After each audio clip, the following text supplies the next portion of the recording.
Muy buenas tardes, jóvenes estudiantes. Continuando con las patologías en tomografía de abdomen, vemos nosotros los signos tomográficos, o vamos a observar signos tomográficos que identifican la patología en riñón y vías urinarias, es decir, uréteres y vejiga, el tubo digestivo y la cavidad abdominal, o de pronto estructuras de la cavidad abdominal. Entonces vamos a ver los riñones. Los riñones, recuerden, anatómicamente tenemos el derecho y el izquierdo, tienen un polo superior, una región medial y un polo inferior. Tenemos nosotros la pelvis renal, los cálices renales, la zona medular y la zona cortical. La pelvis renal se va a comunicar o va a seguir esta estructura aquí tubular. Bueno, no se ve aquí, pero se dirige hacia lo que es la cavidad pélvica, que son los uréteres derecho e izquierdo, son estructuras tubulares y van a desembocar en la región posterior y casi inferior de la vejiga. Entonces aquí se realiza la eliminación de los desechos sanguíneos a través de la corteza, es decir, el glomérulo, pasa hacia lo que es la médula, se excreta ya en forma de orina a los cálices renales, y posteriormente pasa a la pelvis renal, sigue los uréteres, vejiga y ahí hacia el exterior a través de la uretra. Entonces, esta parte de la fisiología de la sangre a orina es la que se va a aprovechar cuando se va a introducir medio de contraste intravenoso en esta tomografía de riñón. Tomográficamente vemos nosotros los riñones en la parte posterior, es decir, en el retroperitoneo, cada uno en su fosa renal derecha e izquierda, tiene forma redondeada, pero no tiene un aspecto único. Va a tener 4 apariencias visuales totalmente diferentes, ya lo vamos a ver. Entonces, a la tomografía para valorar o estudiar los riñones le vamos a denominar URO-TC, también conocido como URO-TAC, pero recuerden que en la abreviatura TAC, la A de en medio significa axial. También haciendo hincapié de que la tomografía no solo ustedes van a recibir en plano axial, sino que también coronal y sagital, por lo tanto, le vamos a denominar como URO-TC o abreviando URO-TC, que es la tomografía focalizada a lo que es la parte renal. Tenemos algunas fases, que son 4 fases, o 4 aspectos totalmente diferentes visuales en una URO-TC de los riñones. La primera fase es la fase simple, quiere decir que el paciente ingresa al tomógrafo, se le realizan los diferentes cortes de riñones, entonces nosotros vamos a observar la fase simple. Simple significa sin medio de contraste. No se le introduce medio de contraste intravenoso.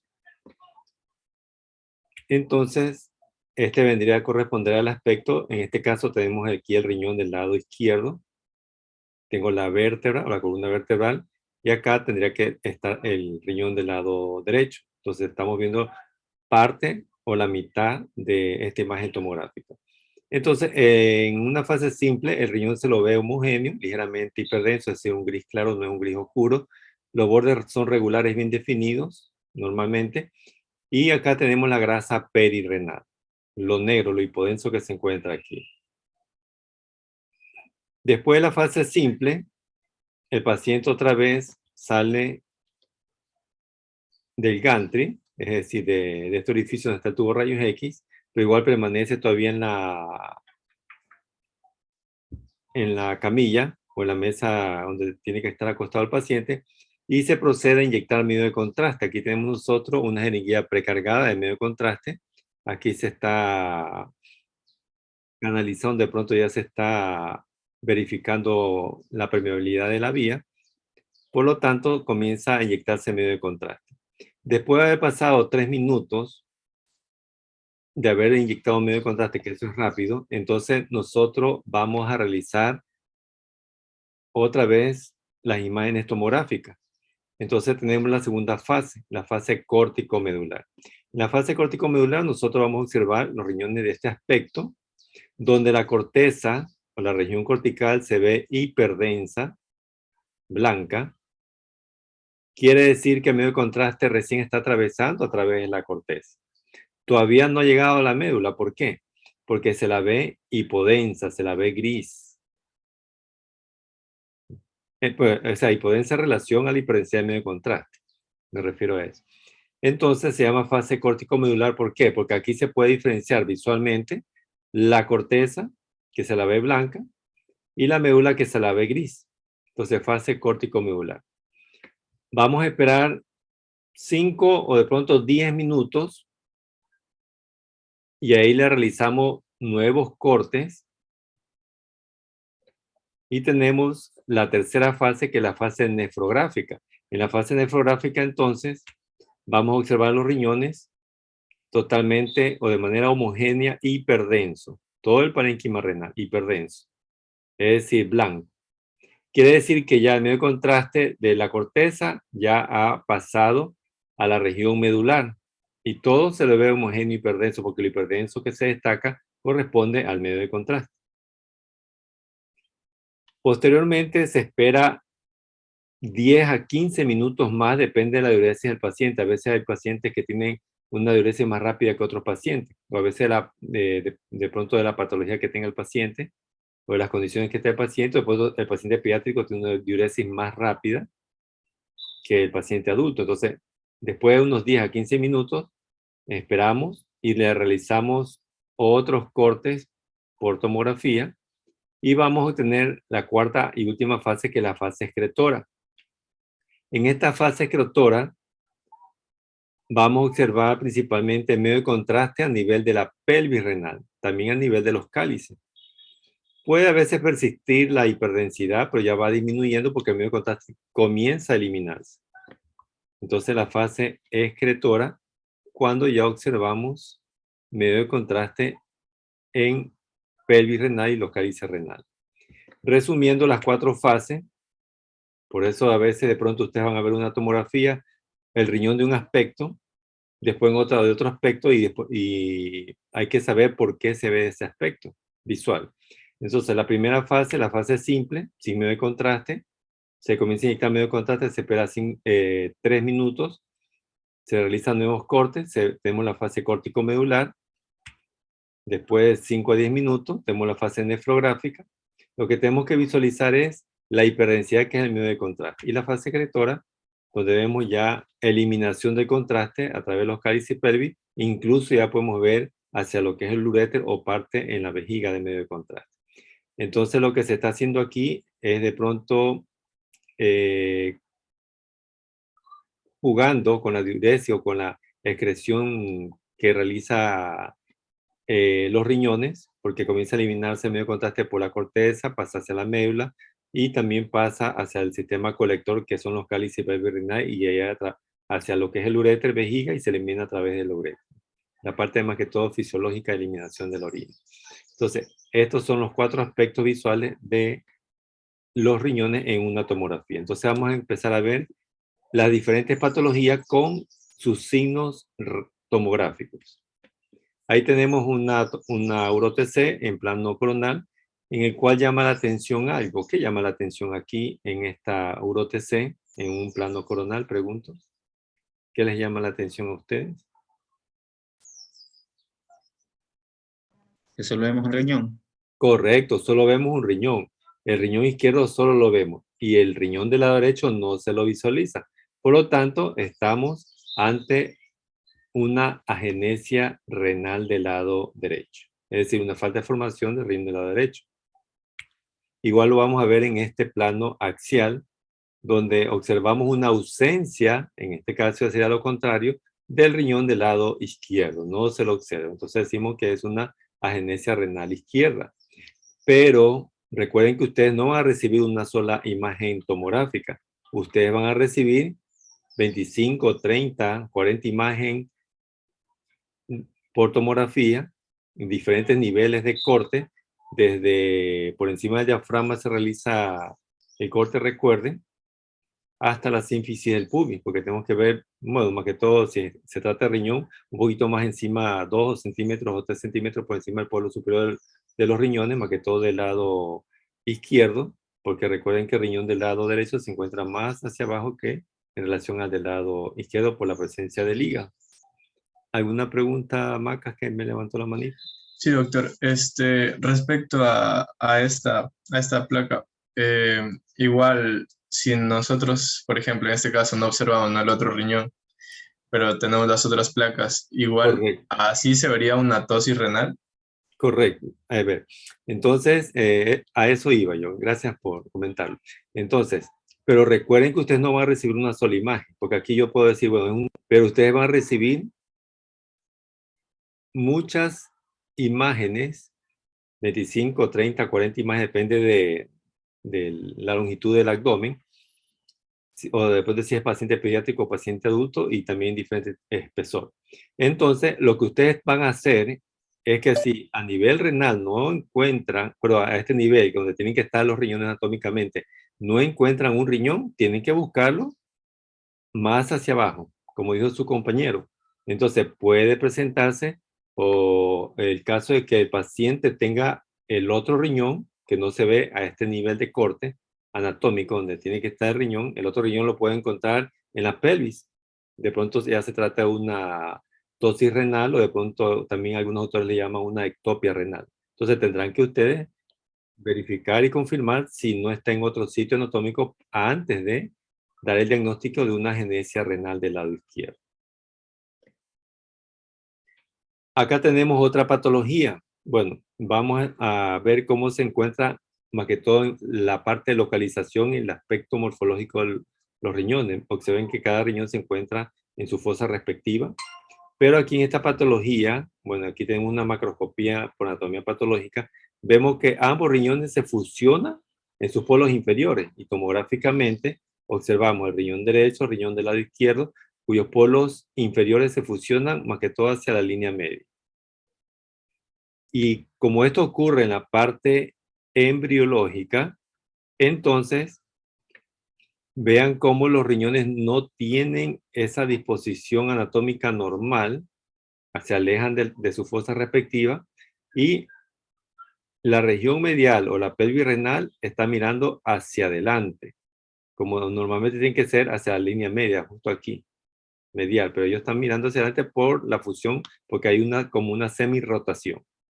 Aprovechando esta tomografía, nosotros vemos que los riñones están en una fase córtico-medular. Hay medio de contraste a nivel de la corteza y no en la médula, y se diferencia la corteza de la médula, córtico-medular. Todavía no hay medio de contraste aquí en la pelvis renal, para decir que es una fase excretora. Riñón en herradura, entonces vendría a corresponder a esta patología. Tenemos otra patología donde observamos el riñón. En este caso yo podría decir que es el riñón del lado derecho, porque si yo trazo una línea imaginaria en la mitad de la cavidad abdominal, está más hacia la derecha el parénquima que hacia la izquierda. Entonces, este es el riñón del lado derecho. Y esto es lo que nos comentaba su compañero, la tosis renal. ¿Cómo sabemos que el riñón no está en su lugar anatómico normal? Porque vemos estas estructuras óseas que son los huesos ilíacos, y los huesos ilíacos los encontramos solo en la cavidad pélvica. Entonces decimos que es una tosis renal del lado derecho, o de pronto algunos autores le llaman ectopia renal, es decir, un lugar fuera de su lugar anatómico normal. Está en la fase excretora, observen, tiene ya medio contraste a nivel de la pelvis.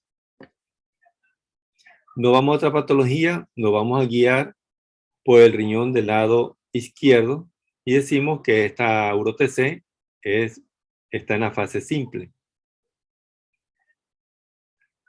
Pero en el riñón derecho vamos a observar una imagen redondeada hiperdensa, pero si está en la fase simple no puede ser medio de contraste, porque a veces lo podemos confundir con el medio de contraste que también es hiperdenso, pero recuerden que la hiperdensidad, lo blanco que brilla un poquito más intenso, correspondería a una calcificación, porque semeja a la costilla o de pronto a la cortical del cuerpo vertebral. Entonces es una litiasis renal del lado derecho. Nos vamos a otra litiasis renal en plano coronal, un plano axial, múltiples imágenes, hiperdensa, densidad cálcica. Tenemos que nombrar la densidad porque estamos comparando con el hueso de seda cálcica. Y observen que esta tomografía también son en fase simple. Cuando ustedes solo quieren ver, se me ocurre, si el paciente tiene litiasis, pero que no hay una obstrucción, que tiene solo litiasis, le pueden solicitar solo una uro-TC simple. En otras patologías, se me ocurre en el acceso renal, ahí sí tenemos que solicitarle una tomografía o una uro-TC, es decir, una tomografía renal o un uro-TC con medio de contraste. Entonces, en una litiasis se solicita, por lo general, solo para visualizar los cálculos, una uro-TC simple. Pero si ya hay una obstrucción, si hay dilatación pelocalicial, ahí sí con medio de contraste, para ver cómo se va eliminando el contraste. La misma patología se observa una imagen hiperdensa de densidad cálcica justo aquí, pero no en los riñones, sino en el uréter del lado derecho. Recuerden que los uréteres son imágenes puntiformes, le digo yo, o redondeadas muy pequeñitas que se encuentran por delante o por encima del músculo psoas, esto aquí. Pero sin medio de contraste no se visualiza. Con medio de contraste, ahí sí se puede visualizar. En este caso tenemos esa imagen cálcica en el uréter del lado derecho. Los uréteres normales, aquí miren, observen la imagen inferior a su derecha. Esta imagen putiforme gris que se encuentra aquí, porque está sin medio de contraste. Cuando está con medio de contraste, entonces, como lo vemos acá arriba, en la otra imagen, que aquí aprovechamos esta imagen. Aquí es el músculo psoas, ya mismo se une con el ilíaco para hacerse músculo psoas ilíaco, y este es el uréter del lado izquierdo, con medio de contraste. Se ve redondeado, pero si el uréter es de forma tubular, correcto, pero si es un corte o un plano axial, entonces se lo va a ver de forma redondeada.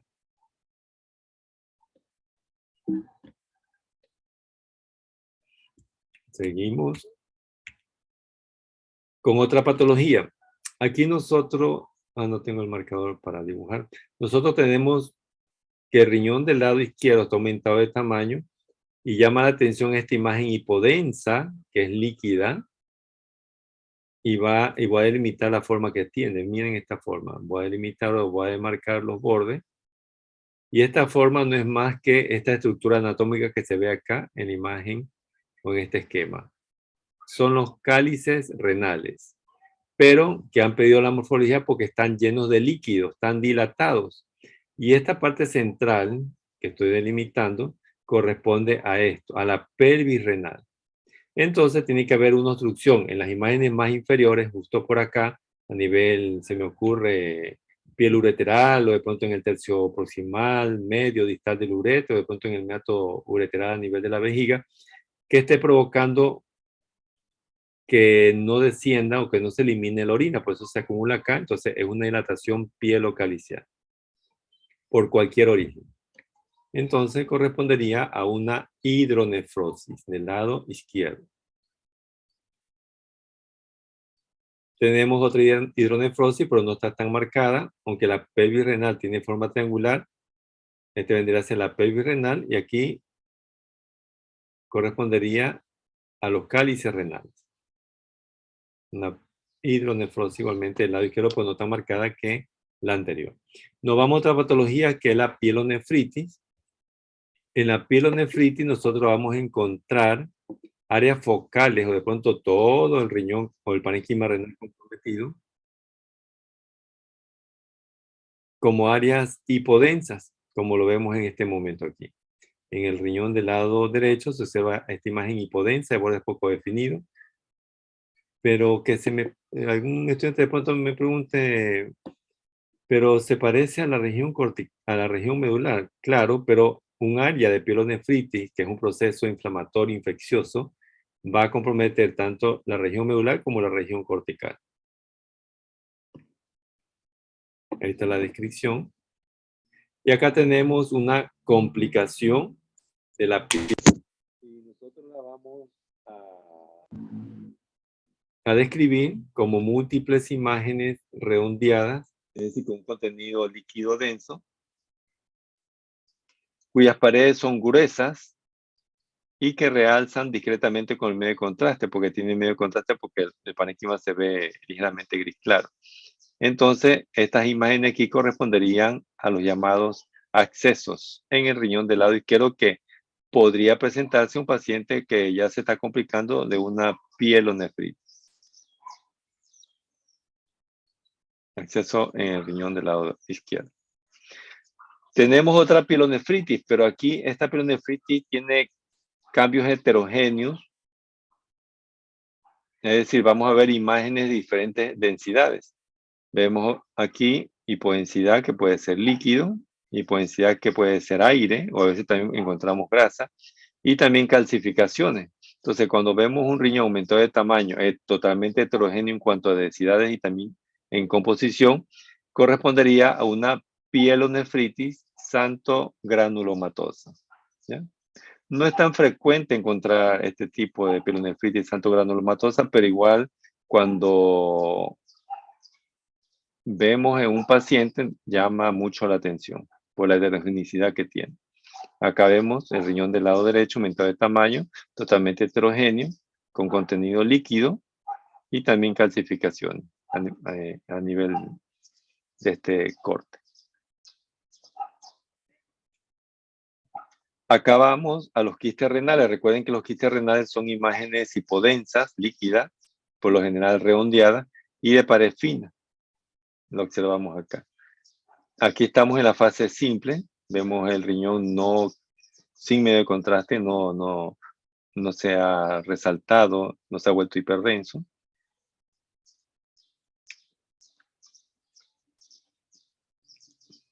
Acá ya tengo medio de contraste en el parénquima renal y se destaca mejor el quiste del parénquima, se define un poco mejor.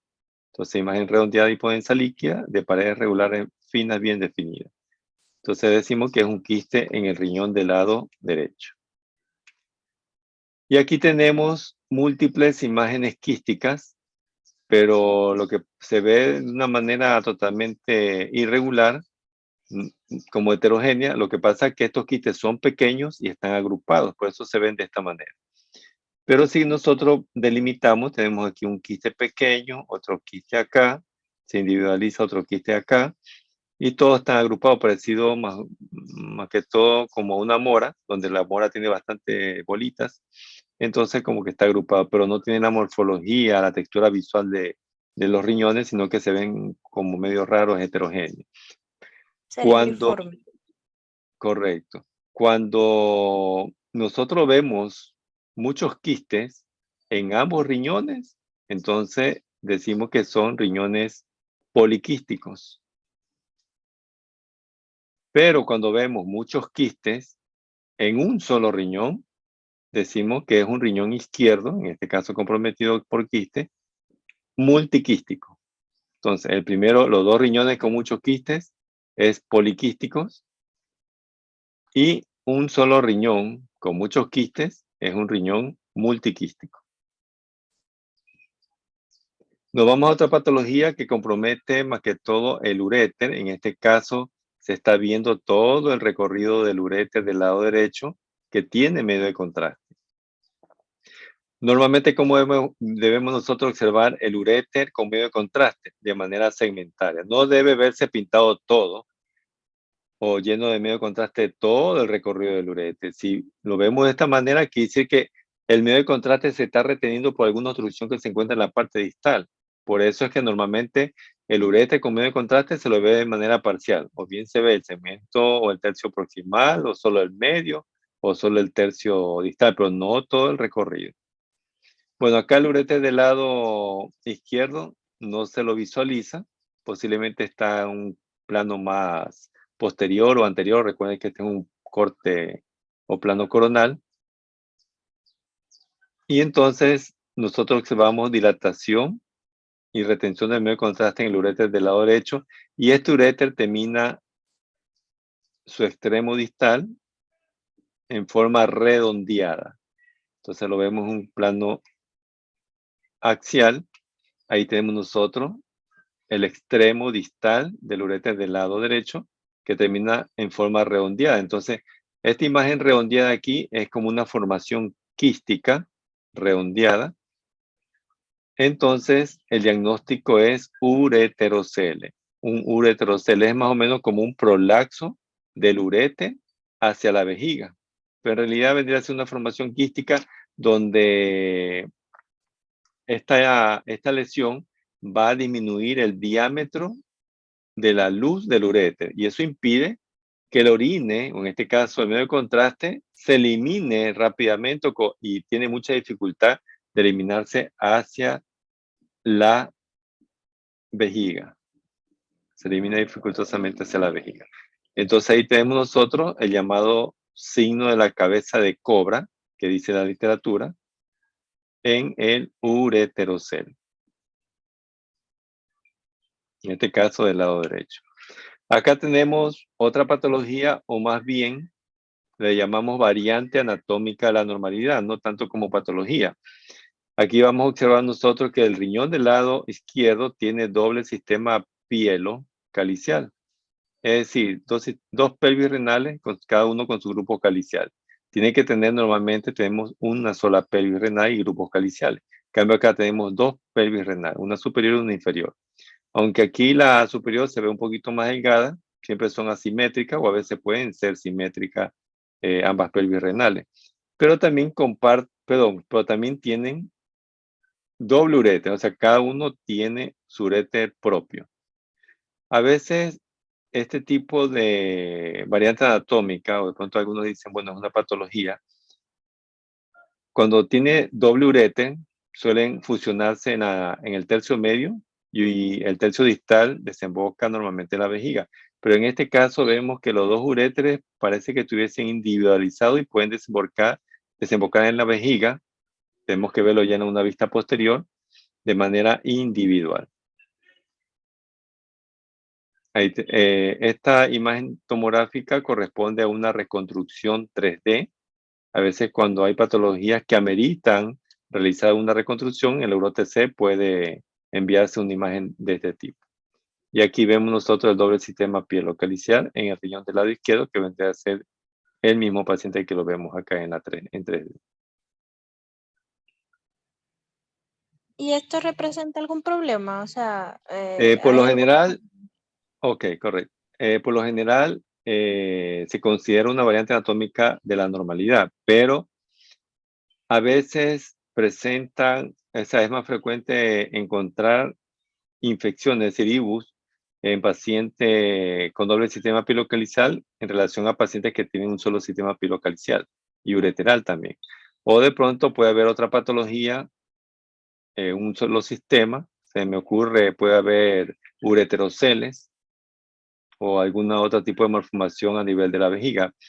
Pero hay pacientes que tienen doble sistema pilocalicial o doble sistema pilocalicial ureteral y no han estado nunca enfermos.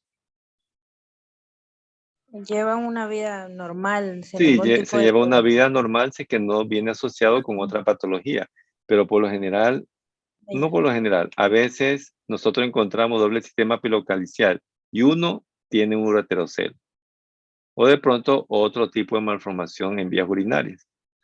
Pero hay pacientes que les hemos hecho y sin embargo viene por una gastritis, por ejemplo, o una litiasis vesicular, pero de riñón y vías urinarias no ha tenido ningún inconveniente.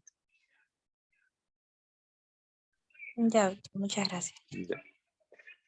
Y nos vamos al trauma renal. En el trauma renal tenemos que recordar, bueno, cuando ya vayan a la asignatura de urología o de pronto de nefrología, los grados de trauma renal. Los grados son de acuerdo a la presencia del hematoma, si compromete o no el parénquima renal y qué tanto lo compromete. Entonces, grado 1 tenemos que es un hematoma subcapsular, de pronto el trauma ha sido leve. Grado 2, este hematoma compromete y lacera la cortical renal. El grado 3 compromete y lacera la cortical y la región medular del riñón. Pero miren que ya el hematoma se vuelve un poco más grande, de mayor volumen. El grado 4 ya compromete el sistema calicial. Ya el grado 5, el sistema calicial, comienza a haber desestructuración del parénquima renal, incluso también puede haber laceración de la parte vascular del hilio renal. Y acá nosotros tenemos nuestro trauma renal en el lado izquierdo. Siempre cuando hay un trauma abdominal, para valorar cualquier víscera, más que toda la víscera sólida, tenemos que inyectar medio de contraste intravenoso. ¿Para qué? Para que se destaque, se pinte, realce el parénquima de esa víscera donde nosotros estamos sospechando que hay un trauma, sea el hígado, el páncreas, el vaso, en este caso el riñón, donde en un trauma, lo hiperdenso, que es el realce con medio de contraste, pero del parénquima normal sería, podemos visualizar, y lo que no se realza o no se destaca o no se vuelve hiperdenso corresponde al área de contusión y al hematoma en este caso. Vean el riñón derecho normal, riñón del lado izquierdo con el trauma renal. Ahí tenemos un trauma renal del lado derecho. Vean ustedes, la mitad posterior del riñón está comprometido, la mitad anterior no. Aquí tengo a la fase córtico-medular, fase córtico-medular. Todo esto hipodenso que observan aquí, estoy diciendo en este momento, corresponde al área de contusión y al hematoma. Nos vamos un poquito más hacia abajo en la parte del trauma, vemos una laceración completa del uréter, o inmediatamente por debajo de la pelvis renal. Entonces, si nosotros inyectamos medio de contraste, el medio de contraste va filtrándose por los glomérulos a nivel cortical, se va hacia la médula, se elimina a través de los cálices, pasa por la pelvis renal y aquí, ¿qué sucede? Se extravasa. Entonces, tomográficamente podemos observar el riñón derecho y ya se está terminando el polo inferior, el riñón del lado izquierdo, y esto blanco, esto hiperdenso, corresponde a la extravasación del medio de contraste que se ha salido por aquí, por esta ruptura del uréter. Cualquier imagen o toda imagen hiperdensa regular que se considera que es medio de contraste y tiene este aspecto totalmente irregular, amorfo, corresponde a una extravasación por alguna ruptura o alguna alteración de la continuidad. Trauma ureteral en el lado derecho.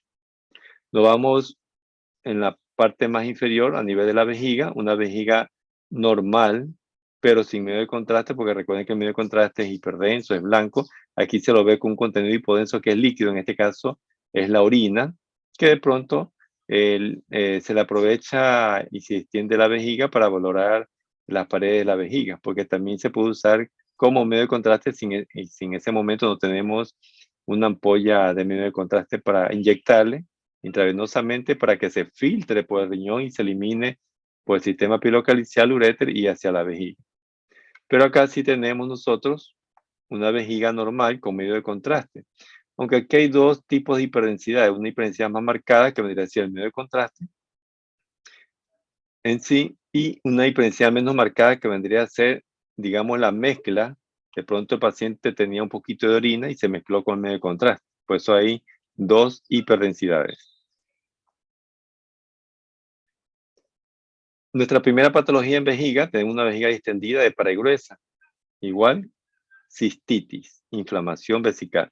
Pero llama la atención en la pared de la vejiga este contenido hipodenso. Recordando que hay tres tipos de hipodensidades. La hipodensidad aérea, visualmente, la hipodensidad grasa y la hipodensidad líquida. Esto es líquido, hipodensidad líquido, aunque acá se ve, nota más negro. Esta es la hipodensidad grasa, y esta es la hipodensidad aérea, las tres tipos de hipodensidad. Ahora pregunto, a nivel de las paredes de la vejiga, hay una hipodensidad, un contenido hipodenso a nivel de la pared. ¿De cuál de las tres hipodensidades estamos viendo? Aérea. Aérea corresponde. Entonces, aparte de esa cistitis, hay aire en la pared vesical. Entonces decimos que es una cistitis. Enfisematosa. Correcto, enfisematosa, muy bien, joven. Entonces esto me recuerda a la colecititis que vimos en la clase pasada. Cistitis enfisematosa, muy bien. Nos vamos a otra patología en la vejiga, tenemos una tumoración vesical, se nota claramente, aunque no tengo medio de contraste intravenoso hiperdenso, pero nos está ayudando en este momento.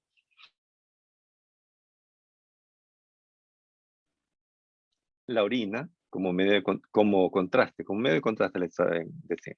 Entonces aquí tenemos la tumoración que es hiperdensa de forma ovoide que está en la pared lateral del lado derecho. Y los bordes son irregulares. La mayoría de las tumoraciones vesicales son por lo general anatomopatológicamente malignas, ¿no? Pero igual tienen que hacer la biopsia, una citoscopía para investigar.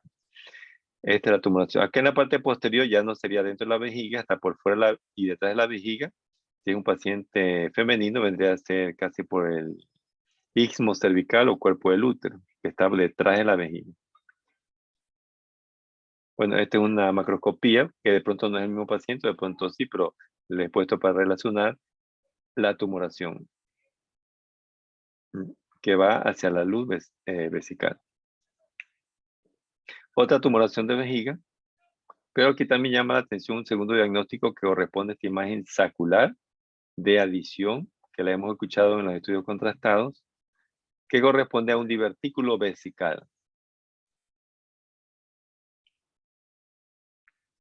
Acá tenemos otra patología. Vamos a diferenciar la vejiga con medio de contraste, pero llama la atención esta hiperdensidad, que también es medio de contraste, que está en la pared abdominal, y acá tengo otra hiperdensidad que está en la cavidad pélvica. Entonces también es medio de contraste. El medio de contraste de la vejiga se ha salido hacia la pared abdominal y también hacia la cavidad pélvica. Para que se haya salido tiene que haber habido un trauma. En este caso entonces vendría a corresponder a un trauma o ruptura vesical, que por lo general se da en traumatismo de huesos de la pelvis, de la sínfisis, de pronto del isquio, y provoca una lesión a nivel de la pared vesical, trauma vesical. Nos vamos a otros órganos abdominales. Entonces, de manera salteada, nosotros vamos a observar aquí, y llama la atención, dos imágenes nodulares o redondeadas hipodensas. Bueno, este tipo de densidad podría ser líquida o podría ser grasa, no puedo definir en este momento, pero cuando ustedes vean o vayan al área de tomografía, en la máquina, en la computadora de tomografía, existen unas herramientas para medir, en este caso, la densidad o la calidad o el contenido de una lesión. Si es que es grasa, me lo va a indicar en valores numéricos, si es líquido o si es aire. Aunque a veces ya podemos nosotros diferenciar algunas estructuras sin utilizar lo que se llama escala de Humphrey, que sirve para medir las densidades y saber qué contenido tiene. Nosotros ya sin la escala de Humphrey podemos decir, bueno, este es aire, este es medio de contraste, cierta estructura, esta es calcificación. Entonces tenemos aquí tumoraciones en las glándulas suprarrenales. Las glándulas suprarrenales, bueno, si nos dirigimos a la imagen inferior a su derecha, solo veo el del lado izquierdo, no se ven necesariamente en una sola imagen, tienen que verse en 2 o 3 imágenes. Tiene forma de una Y invertida justo aquí. Esto gris de aquí. Pero aquí están expandidas por esta tumoración, y acá también este es un bracito, está expandido por esta tumoración. Es decir, que está abierto. Tumores en glándulas suprarrenales. Nos vamos a otra patología, estamos en cavidad pélvica. Ven ustedes, los huesos ilíacos, el hueso de la vértebra sacra. Tenemos una imagen de forma ovoide de gran tamaño, con contenido líquido, hipodenso líquido y tabiques en su interior. Si es un paciente femenino, se tiene que sospechar como primera opción de diagnóstico, porque pueden haber otros diagnósticos diferenciales, una masa quística ovárica tabicada en el ovario derecho, porque está más hacia la mitad derecha que hacia la mitad del lado izquierdo. Pero si es un paciente masculino, tenemos que sospechar de pronto en una masa mesentérica, que vamos a ver ya en breve. Entonces, en este caso, vamos a ponerle tumoración quística en ovario del lado derecho. Ahí tenemos nosotros el útero, o el fondo del útero, en una vista superior, la trompa de falopio, la fimbria y la masa quística, con su resección quirúrgica. Nos vamos a la cavidad abdominal. En cavidad abdominal, nosotros hemos visto en rayos X la presencia de aire, que es el neumoperitoneo, y aquí también le agregamos la presencia de líquido, que en cavidad abdominal. Tenemos la membrana, que ya la hemos visto en rayos X de abdomen, la membrana que es el peritoneo. Y tenemos el neumoperitoneo, neumo igual aire, el aire se lo va a ver hipodenso, negro puro, es hipodenso aéreo, ya lo estamos viendo aquí, y lo señalamos. Esto hipodenso corresponde al neumoperitoneo. Siempre lo vamos a encontrar dentro de la cavidad abdominal, de aquí hacia arriba. ¿Por qué de aquí hacia arriba? Porque el aire asciende. ¿Y qué tiene que ver eso? Que el paciente cuando se realiza la tomografía está en decúbito dorsal. Por lo tanto, si está mirando hacia arriba, el aire se va a la región anterior de la cavidad abdominal, no se va a ir acá. Entonces, este es el neumoperitoneo.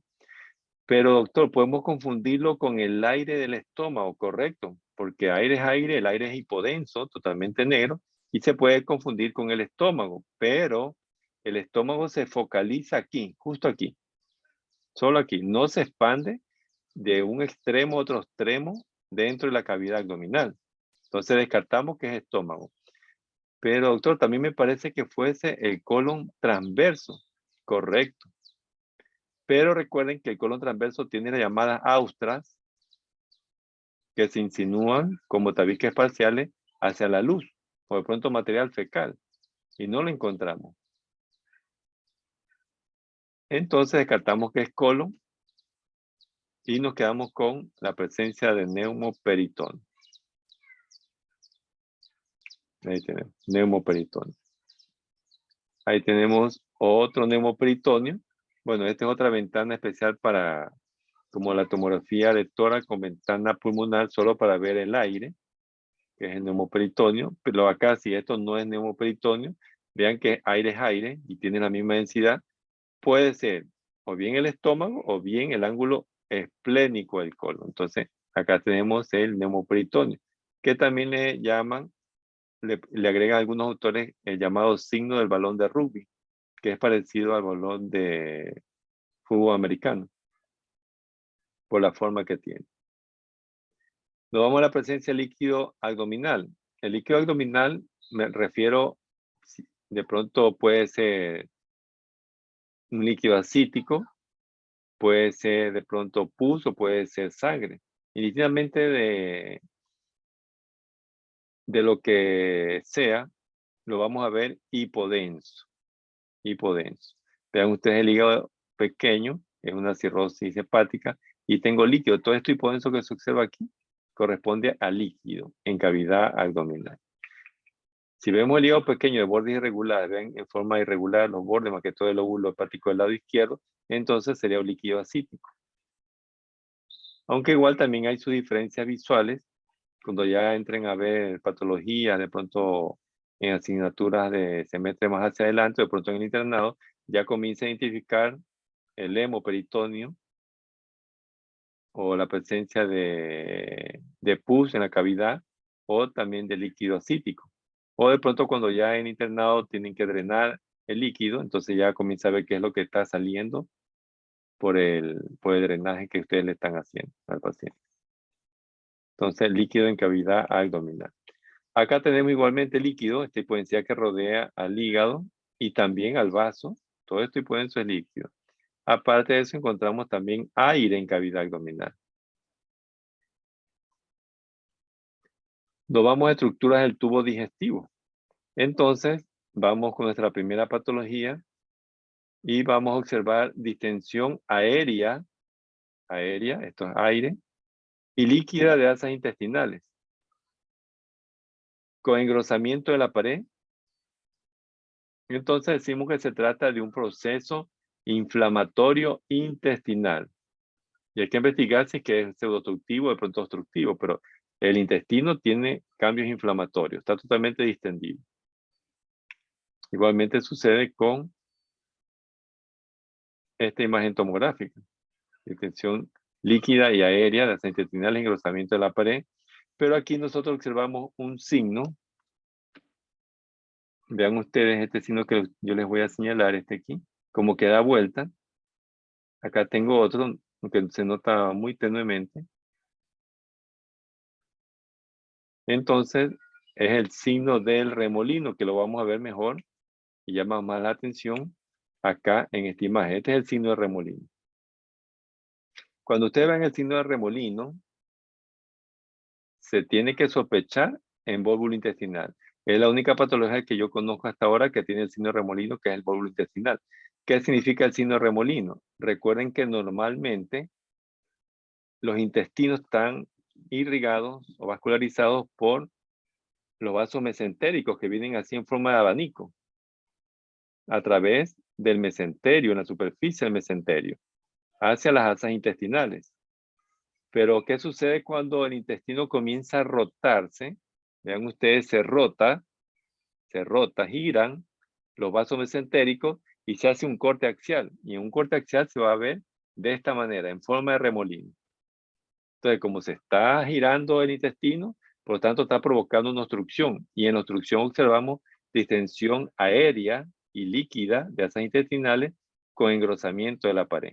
Entonces corresponde a un volvulus intestinal. Ahí tenemos nosotros con el signo del remolino. Nos vamos a otra patología que es la invaginación, que ya la hemos trabajado en rayos X de abdomen con medio de contraste. Estudio contrastado. Entonces, en la invaginación y intusección intestinal, nosotros tomográficamente la vamos a observar como una tumoración, donde se distingue principalmente dos tipos de densidades. Observen ustedes donde la flecha blanca en este momento está señalando. Este es el sitio de invaginación o intusección, donde la parte periférica es el asa que recibe de mayor diámetro y la parte central es el asa que está ingresando. Una invaginación. Igualmente acá, la parte periférica que tiene una densidad diferente es el asa que recibe y la parte central, que es hipodensa, corresponde al asa que está ingresando y está provocando una obstrucción. Bueno, aquí llama más la atención que la invaginación, llama más la atención esta imagen de gran tamaño, hipodensa, líquida, redondeada, de bordes regulares, finos, bien definidos, que corresponde a un quiste. ¿En dónde? En el riñón del lado derecho. Se ve parcialmente el riñón. Este es el riñón del lado izquierdo que está en la fase córtico-medular. Aparte de eso, también encontramos en el vaso múltiples quistes. Pero el tema aquí trata de una invaginación o una intusección. Como primer diagnóstico, segundo diagnóstico, un quiste renal del lado derecho. Y tercer diagnóstico, múltiples quistes en el vaso. Nos vamos a los divertículos en el colon. Primero tenemos que identificar tomográficamente qué segmento del colon es este.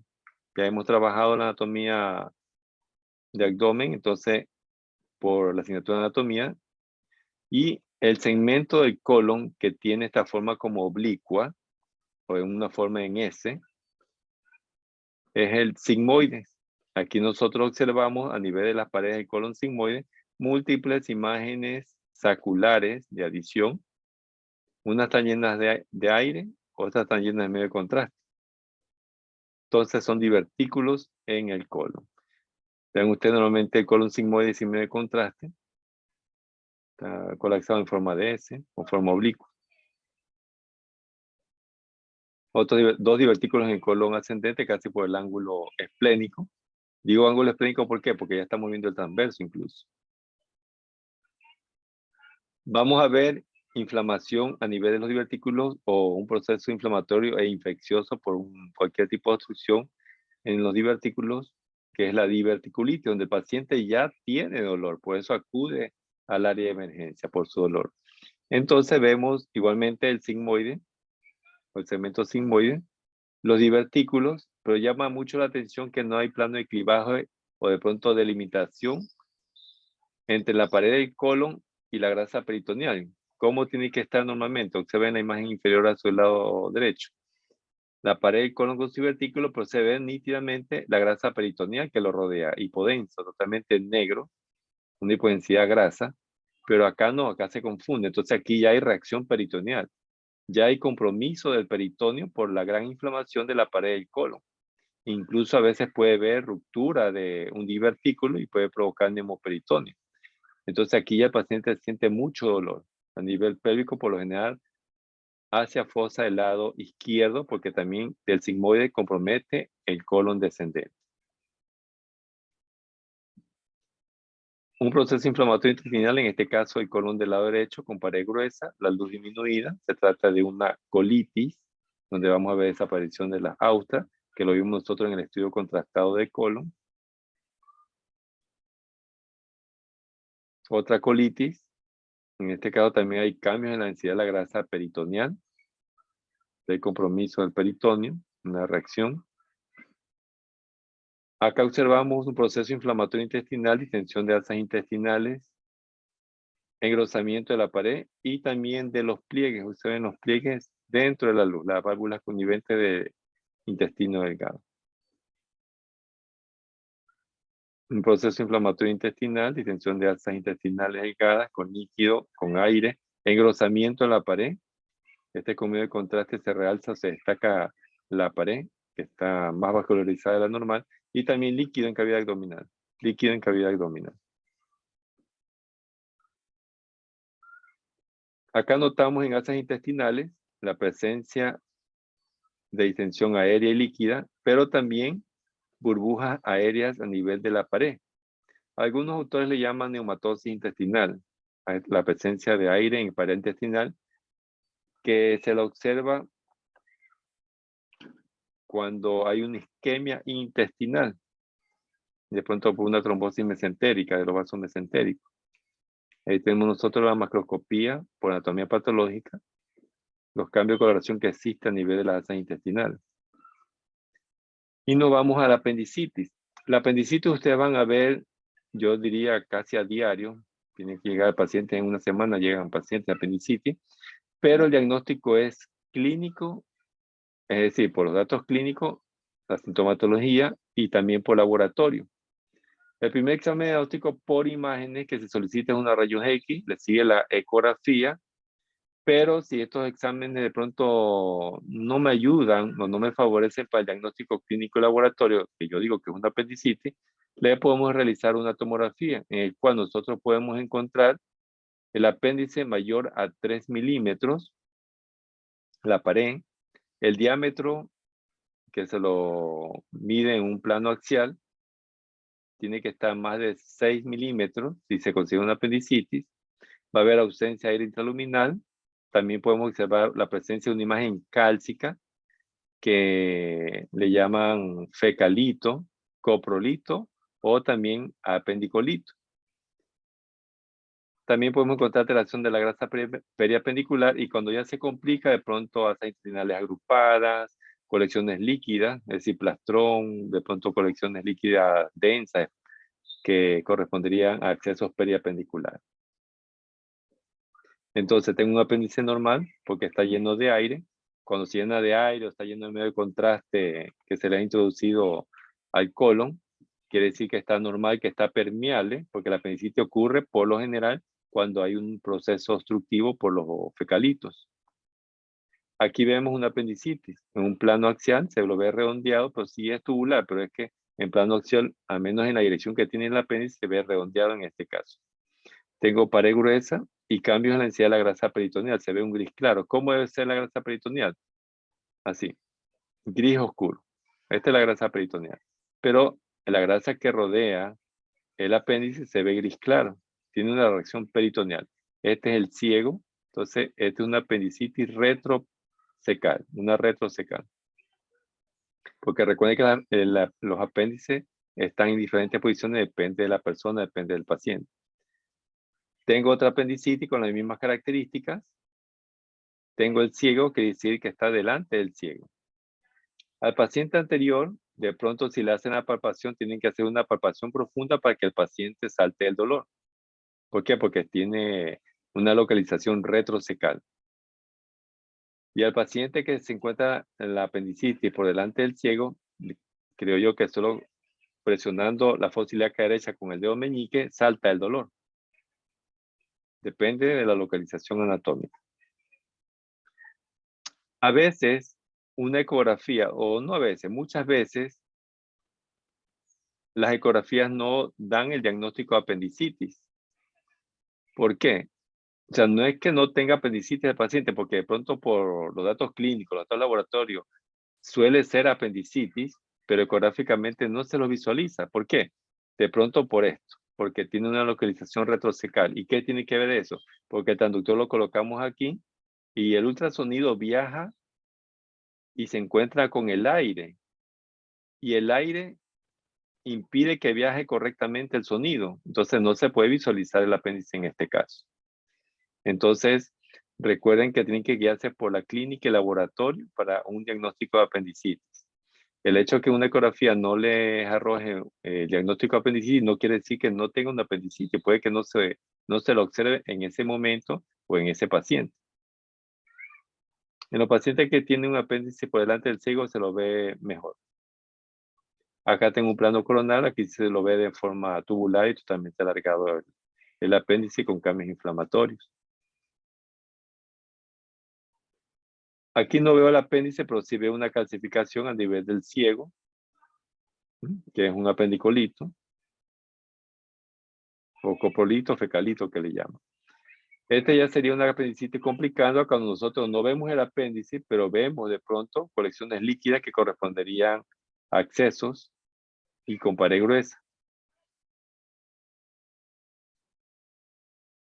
Nos vamos a otra patología dentro de la cavidad abdominal y tenemos esta imagen redondeada, hipodensa líquida de pared gruesa, pero que no está relacionada con ningún órgano. Observen que tiene una buena separación, un buen plano de clivaje entre el riñón izquierdo, quiere decir que no pertenece al riñón izquierdo, y también no pertenece al intestino, incluso está desplazando el intestino. ¿A quién pertenece? Aquí a la cavidad abdominal, al mesenterio. Aquí tenemos mesenterio, recuerden, por anatomía. Entonces, es una masa mesentérica. Dentro de la masa mesentérica pueden ser masas llenas de líquido denso, espeso, o de pronto masas sólidas. Otra masa mesentérica, pero de mayor tamaño, no está relacionada a ningún órgano intraabdominal. Cuando el paciente acuda por una distensión abdominal, de pronto con dolor o de pronto un proceso obstructivo extraluminal que compromete la luz del intestino. Bueno, esta es la pieza quirúrgica. Un tumor intestinal, observamos que tenemos que ingresar medio de contraste hacia la luz del intestino para ver la tumoración aquí a nivel de la pared. Otra tumoración, pero aquí a nivel de la ampolla rectal, tengo el sacro y casi por llegando, aunque no se ve el coxis, pues ya está disminuyendo de tamaño, un poquito por la parte de los techos acetabulares, un poquito más encima, y tengo la ampolla rectal con la tumoración. Otra tumoración entre el sigmoide y la ampolla rectal, tengo medio de contraste. Esta es la tumoración a nivel de la pared. Ya le hemos trabajado también este tipo de tumoración en el estudio contrastado del colon. Tengo otra tumoración en el colon ascendente, pero se me parece a la colitis, correcto. Tiene la misma característica visual que una colitis. Ahí tenemos que nosotros ya jugar con la parte de laboratorio, de pronto pedir marcadores tumorales para ver si están positivo o negativo y comenzar a descartar otras patologías. Nos vamos a la estructura vascular que es la aorta. La aorta sin medio de contraste se la ve gris, ligeramente hiperdensa. Está por delante del cuerpo vertebral y a la derecha de la aorta tenemos la vena cava inferior, sin medio de contraste. Con medio de contraste, el medio de contraste llena la luz de la aorta y nosotros le decimos como término la pinta o se vuelve la aorta hiperdensa normalmente. Y vámonos a las patologías que se encuentran adyacente o en la aorta. Bueno, este no vendría a ser una patología, pero son calcificaciones a nivel de la pared de la aorta que se da en paciente o en persona, no necesariamente tiene que ser paciente, a partir de los 55 años de edad, calcificaciones en la pared de la aorta. Ahí tenemos nosotros una aorta aumentada de diámetro.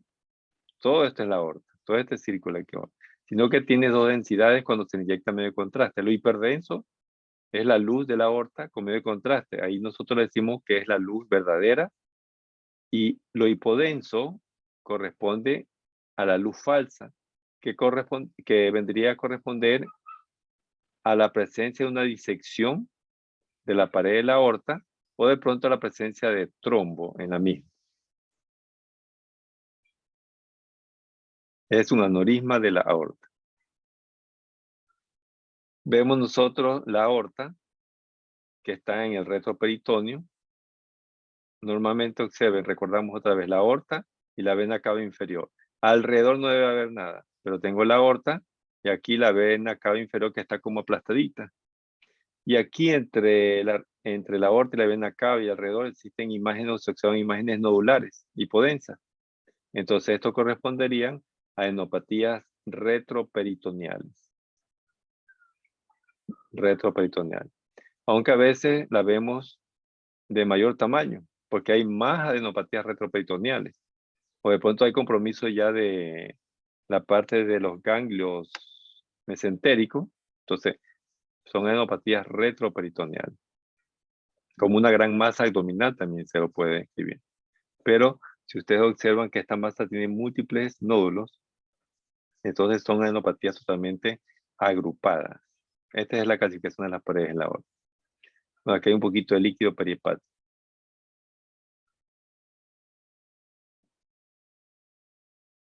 Nos vamos a la pared abdominal.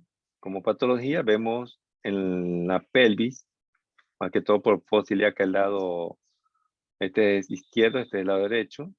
Vemos la pared normal. Estos son los músculos recto anterior, músculo oblicuo del abdomen. Y aquí hay una alteración de la continuidad de la pared abdominal, por donde sale ¿qué? Un asa intestinal. Entonces decimos que se trata de una hernia de pared abdominal. Vemos otra hernia en pared abdominal.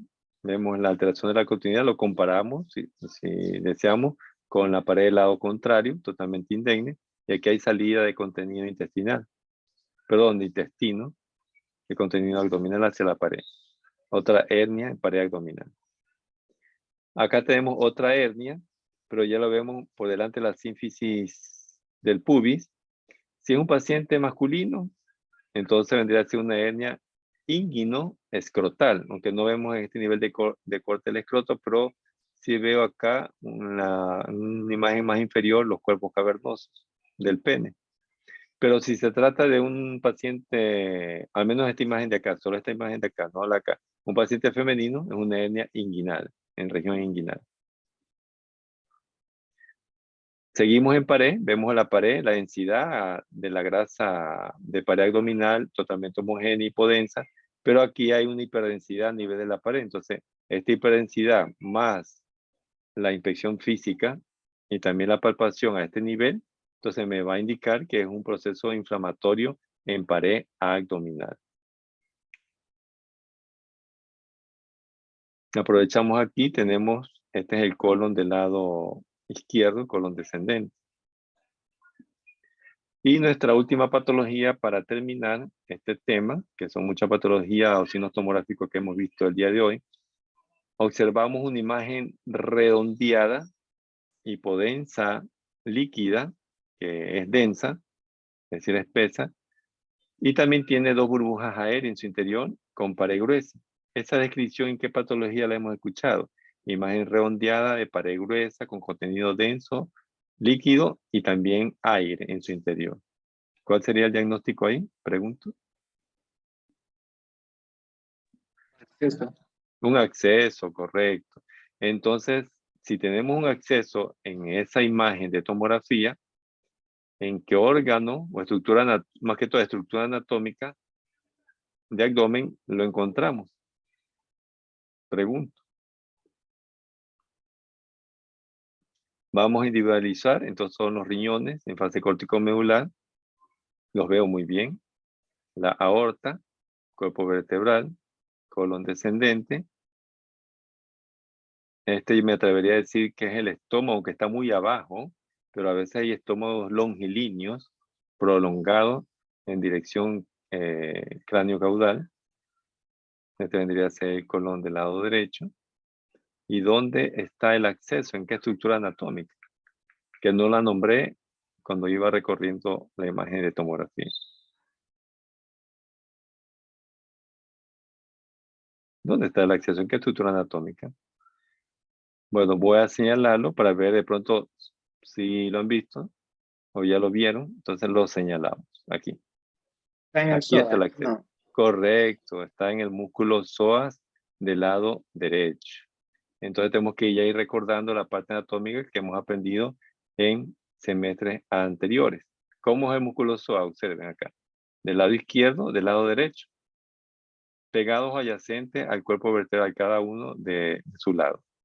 Y acá el psoas del lado izquierdo se lo ve de esta manera. Bueno, ¿por qué se lo ve de menor volumen? Porque de pronto ya es un paciente de más edad que el paciente de la imagen inferior a su derecha, que tiene mayor volumen de psoas, un paciente de pronto atlético, joven, etcétera. En cambio acá ya los músculos están un poco ya más reducidos de volumen en esta donde está la patología que es el acceso en el músculo psoas. Muy bien, joven. ¿Alguna inquietud, alguna pregunta?